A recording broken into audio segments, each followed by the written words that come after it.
After retirement in 2009, I am into academics. It's almost 11 years. I conducted plenty of workshops, reached out to large number of students and teachers all across the globe, Europe, America, Gulf, India. Must have seen hundreds of children very closely, maybe around thousands of students, because of my passion in learning and teaching. In fact, I started going for guest lectures from 2000 onwards. That's almost last 20 years. But after retirement, yes, fully into conducting workshops, training teachers. I don't say training teachers. Probably as part of my appointment as Director for Academic Staff College in Calicut University, I had the responsibility of giving orientation and refresher workshops for senior teachers in the higher academic university level. But then I thought there is a requirement of making the children passionate about learning, and all my workshops, including what I did during Gnanam program in Kerala, was to inculcate the spirit of learning and teach them learn to learn, probably understand them the importance of learning skill, create some passion in some of the subjects. Dear children, this week 12th class results were published. I must have got hundreds of calls from parents and children asking which course I have to do to get a job,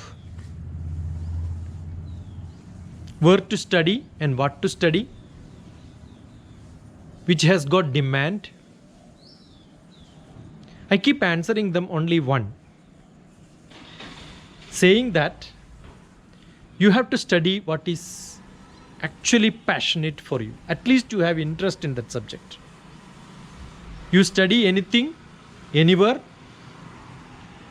but if you are not interested, you will not perform well.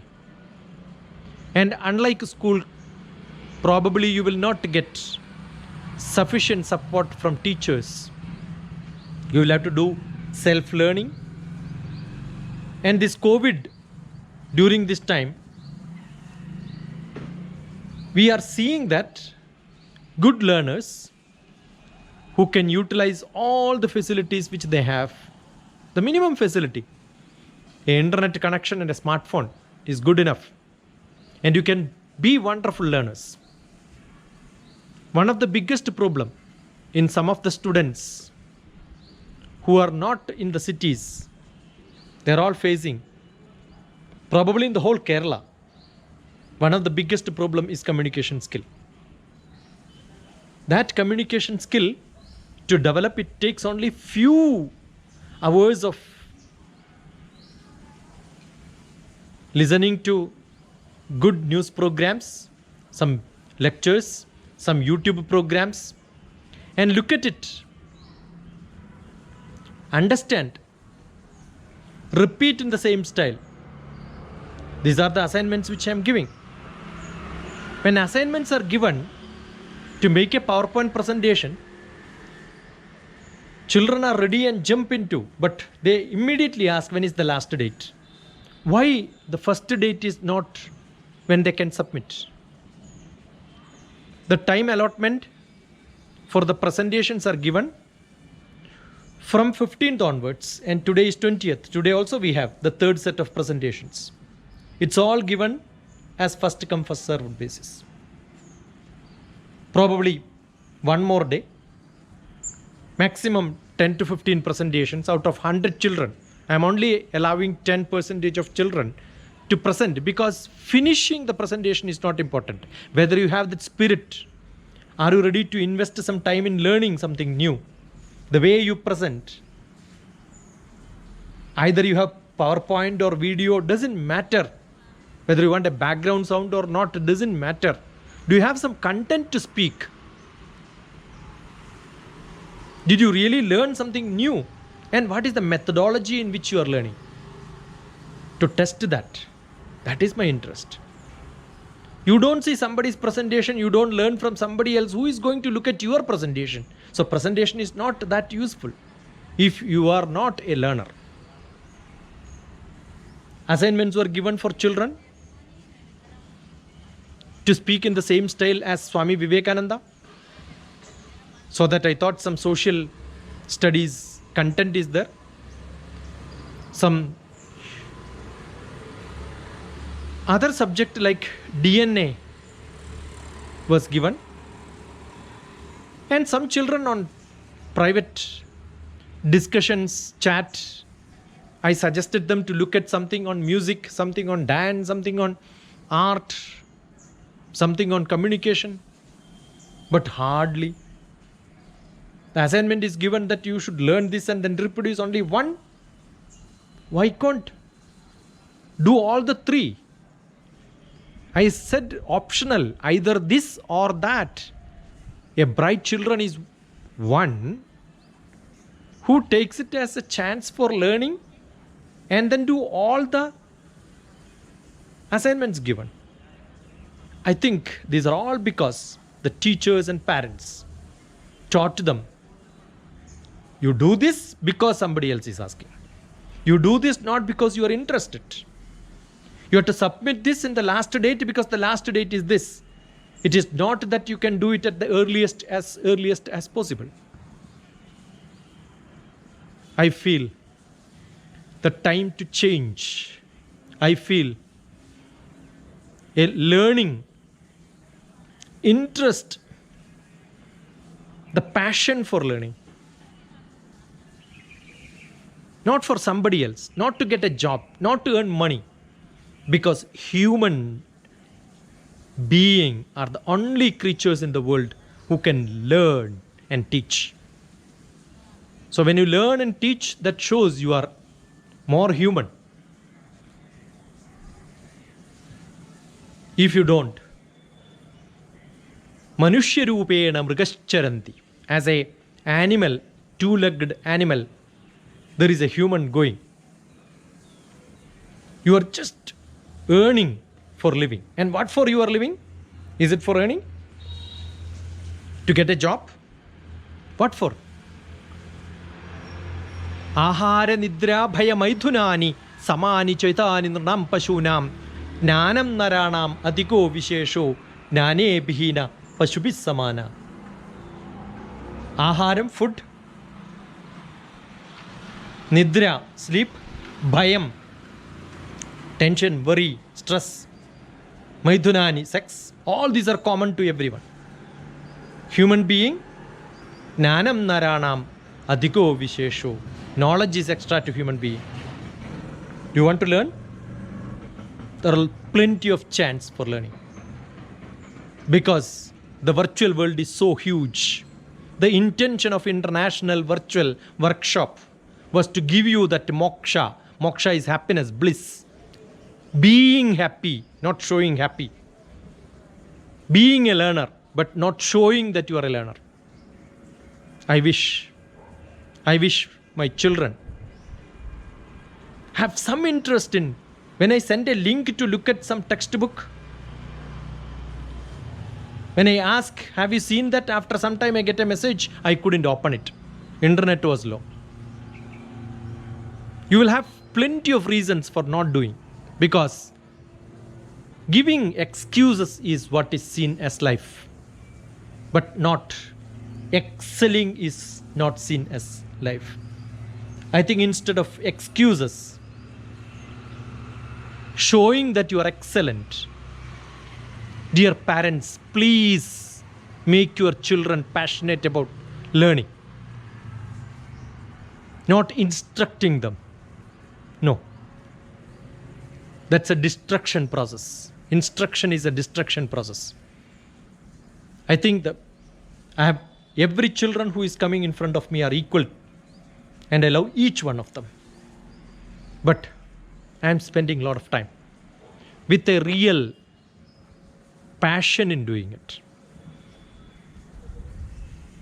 So almost half month of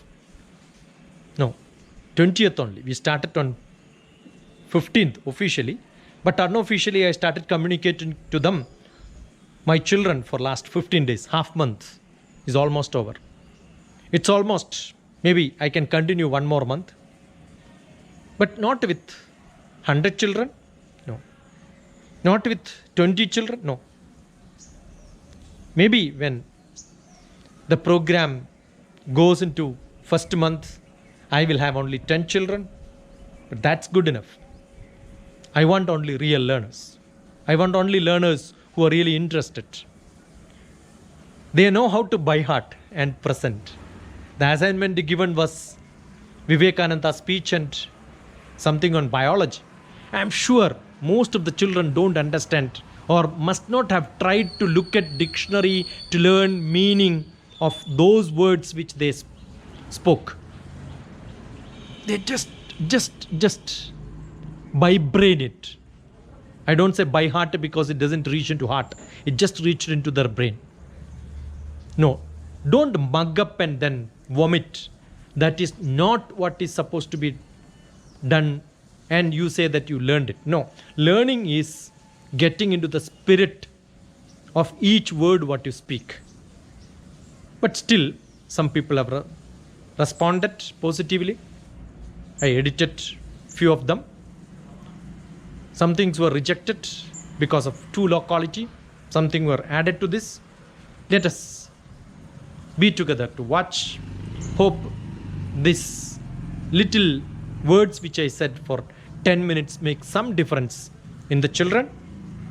When I asked them to see my videos on YouTube, it was to understand my spirit of learning and teaching, so that you don't learn maths, physics, chemistry, biology separate.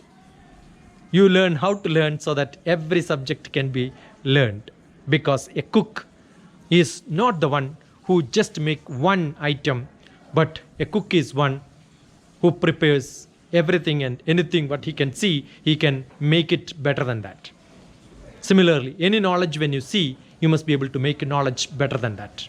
Hope this could make some difference in your life. And welcome to Moksha. Let us see today's presentation. I'll be watching it carefully, listening it very carefully, commenting it very critically, to make my children, whoever, to understand the spirit of learning. I am Sri Lakshmi Binamon, one among the 60 participants for the Moksha International Training Workshop Program.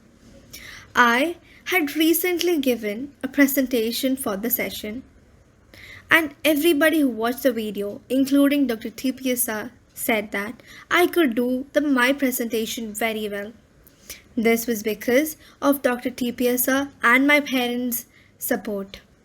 DrTPS has taken a lot of effort for this program, and which gives me an unforgettable experience.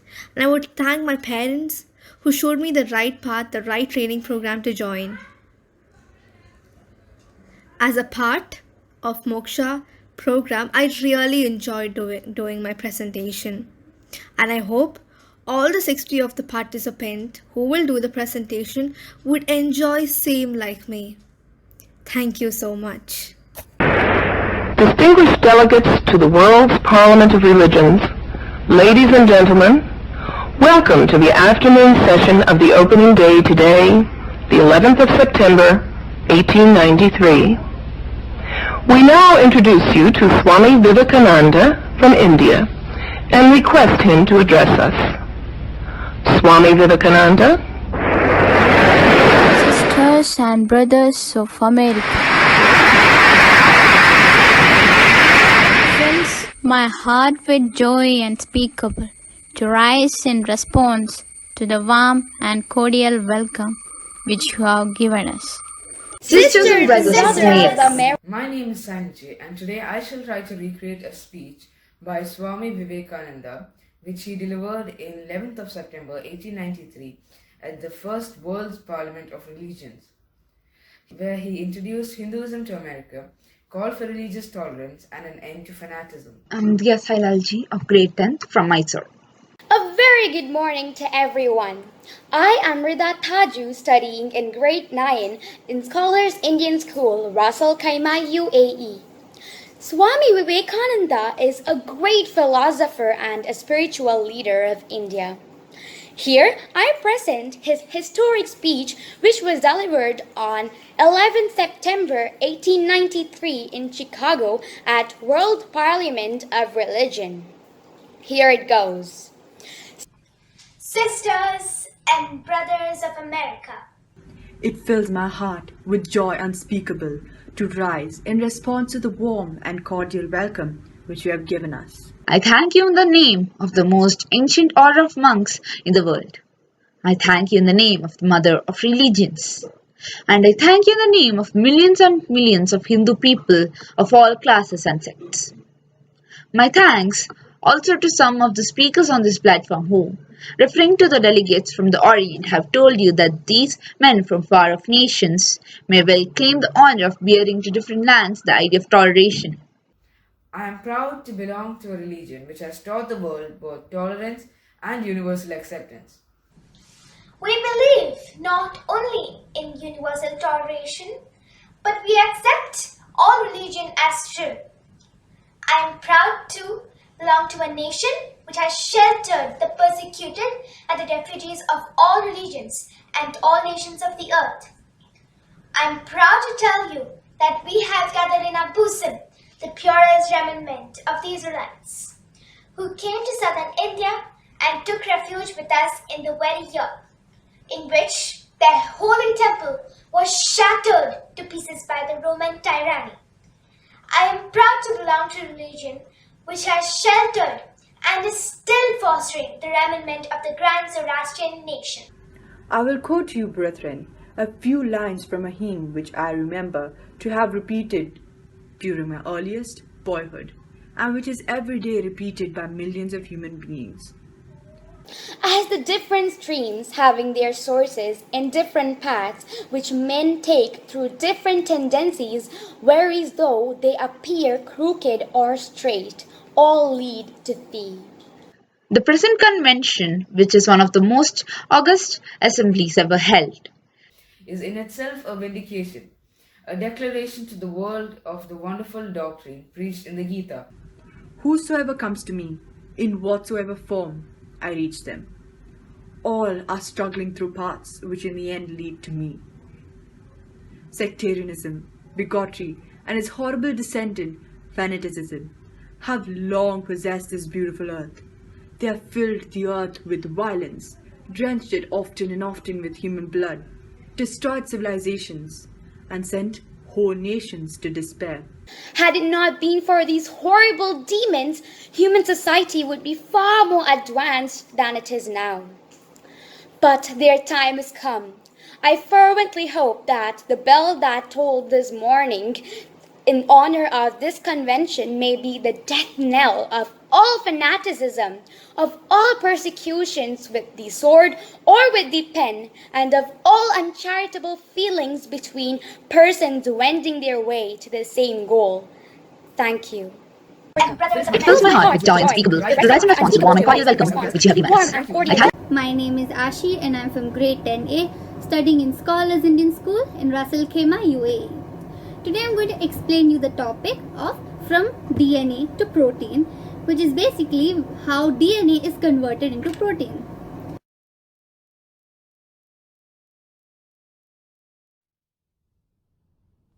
As you all know, every single living being on earth is made up of a cell. Here is a human cell, the most basic unit of all living tissue. That cell inside has a structure called the nucleus. The nucleus contains the genome. In humans, the genome is split between 23 pairs of chromosomes. Each chromosome contains a long strand of DNA, tightly packaged around proteins called histones. Inside that nucleus, there is something called a genome, and in that genome, it is split up in 23 pairs of chromosomes. Now, in one of that chromosome, there is a long strand of DNA which is wrapped around a protein called histone. Within the DNA are sections called genes. These genes contain the instructions for making proteins. When a gene is switched on, an enzyme called RNA polymerase attaches to the start of the gene. It moves along the DNA, making a strand of messenger RNA out of free bases in the nucleus. Now, in that big strand, long strand of DNA, there is a section of DNA which is called a gene. Now, when the gene is switched on, an RNA polymerase attaches itself to the beginning of the DNA, and then it splits it up into an RNA, and it creates a messenger RNA, which is a duplicate RNA of the original one, through the free bases which roam around the nucleus. The DNA code determines the code in which free bases are added to the messenger RNA. This process is called transcription. Now, once the messenger RNA is created, it is created through the codes, through the corresponding codes which match the original RNA, and then the messenger RNA is created. This whole process is called transcription.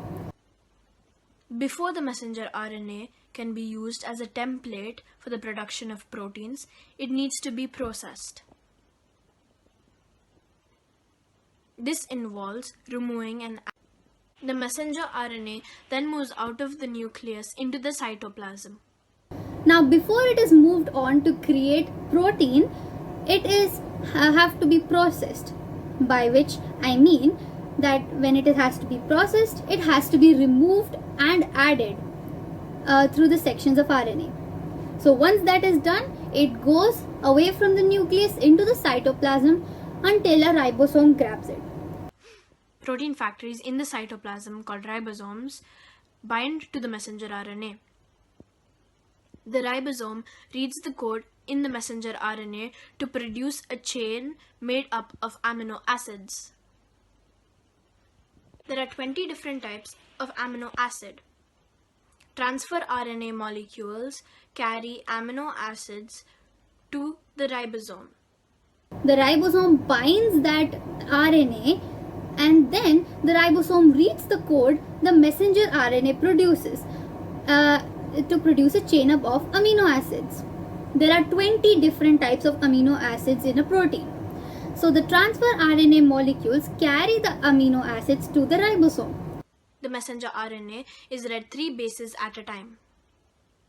As each triplet is read, a transfer RNA delivers the corresponding amino acid. This is added to a growing chain of amino acids. Once the last amino acid has been added, the chain folds into a 3D complex shape to form a protein. The messenger RNA is read 3 bases at a time. As each triplet is read, a transfer RNA delivers the corresponding amino acids. This forms a chain of growing amino acids. Once the last amino acid is attached, the chain folds into a complex 3D structure to form a protein. And that is how a protein is formed. Thank you. Dr. T.P. Shashikumar's Moksha Vikshal Shop. This video is created by Bhagilakshmi M. Acharya, age 17. I have been settled at Alva. I have completed my higher secondary education at Islamic School in Alva. Talking about my future life mission, I am really keen to attain Inter Police Service and serve my nation for attaining my life mission. I have created myself a table that allows me time for certain activities like improve my knowledge, reading newspapers, speaking skills, and my physical strength. My family and friends are my real stronghold that makes me more pursue my mission. Thanking you all for giving me a spotlight to share my future mission.